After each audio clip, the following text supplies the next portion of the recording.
This clip is going to demonstrate some features of advanced filters in Microsoft Excel. So we have here a list of data, a block of data about horses. And it has a row 1, which is headings or column names. And then it's 100 rows of data from there down. So the range starts here in cell A1, the top left-hand corner rather, and it ends up in cell M101 at the very end. So here we have the value in cell M101. Now in this example, we want to just retrieve horses that meet certain conditions. So the question says to list those horses that are black in colour or calm in temperament or which cost in excess of 27,000. So the word "or" here is the critical word in this question, as long as they meet any one of the conditions. So an earlier example question involved cases where we're looking for horses that are black and calm and 27,000 and greater than 27,000 for price. So you have to meet all three of them. But in this case, as long as you meet any one of the three conditions, then the horse will qualify. So here, if you look at the list of horses, what we can see at the bottom of the list, the horse number 96 is black, isn't calm, and the cost isn't above 27,000. So this horse will qualify because the horse meets the calm criteria, even though it doesn't meet the previous two. So there's one key difference. When we're looking at AND conditions, we keep the values that we're searching for on the same row.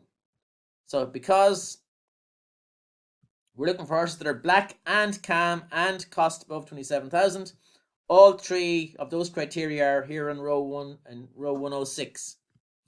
But if we want to find horses that are black or calm, or which cost in excess of 27,000, we've got to build the query slightly differently. So again, what we have is we have the columns here are shown here for convenience. They were copied from row 1, and they're down here just to guide me, save me scrolling up and down the screen. And then the three columns I am interested in, color, temperament, and cost, have just simply been copied from those three cells, pasted in here, and the background color changed. So the spelling is consistent and the format is consistent.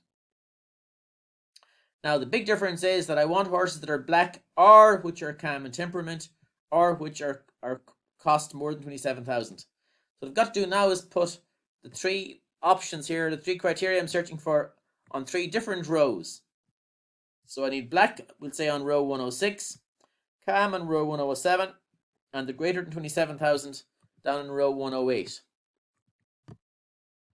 So from an Excel perspective, now what we're looking at or looking for is horses that are black in colour or which have calm temperament or which cost more than 27,000. So the approach to narrow down this list of data to display just the rows that are of interest is similar to before. So I need to just click anywhere on the block of data. So anywhere in between cell A1 and cell M101. If I click anywhere in the middle of that'll guide Excel in terms of it'll mark off that zone then between A1 and M101. So we go to the data tab and we go for advanced filter, and Excel already kind of has realized that I probably want to use A1 to M101 as my set of data, as my list of data. That's why it's called the list range. It's the list of rows that are part of this big block of data. So starting in cell A1 and ending in cell 101. The criteria I'm going to use are currently not visible, so I'll have to scroll down to find them. So I've clicked in the criteria range, which is in this case applies to three columns. It applies to the color, the temperament, and the cost. So what I've got to do here is starting at the top left-hand corner of that zone.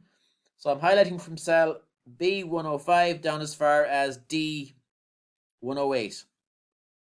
So when I apply that then to my data, Excel will know that I want horses that are black or which are calm or which cost more than 27,000.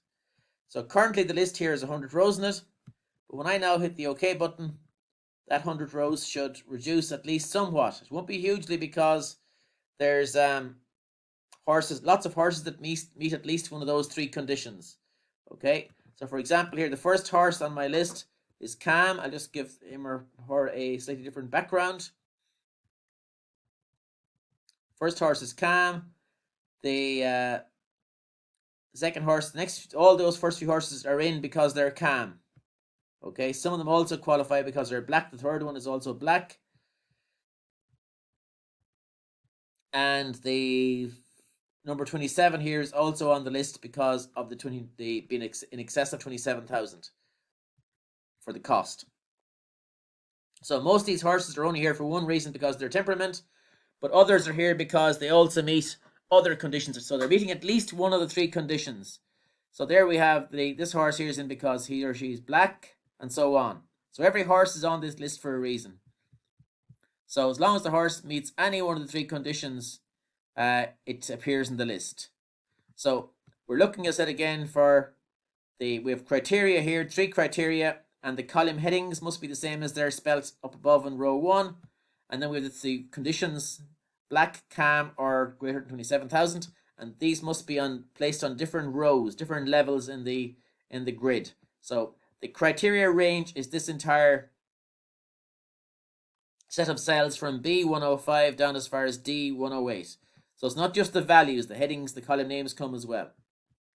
So what I've got now, as you can see, is that when a query excludes certain rows, okay, so the first horse here qualifying as horse number 4, then 11. So there's a good few horses that are invisible currently. And the way you know you're only looking at a subset of the data, not the entire block of data, is when you see the row numbers colored in blue. Okay, so if I was finished that example, or I was doubting myself about it, what I could do is I can go back here to data, and I can remove this particular filter. So when I remove the filter, all 100 rows are visible again.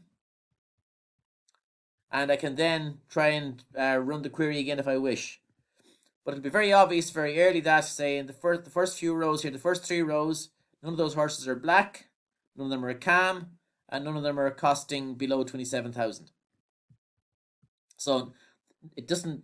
These 3 rows don't meet any of the 3 conditions. Whereas from row 4 onwards, we have at least one of the conditions been met for most of the next block of data.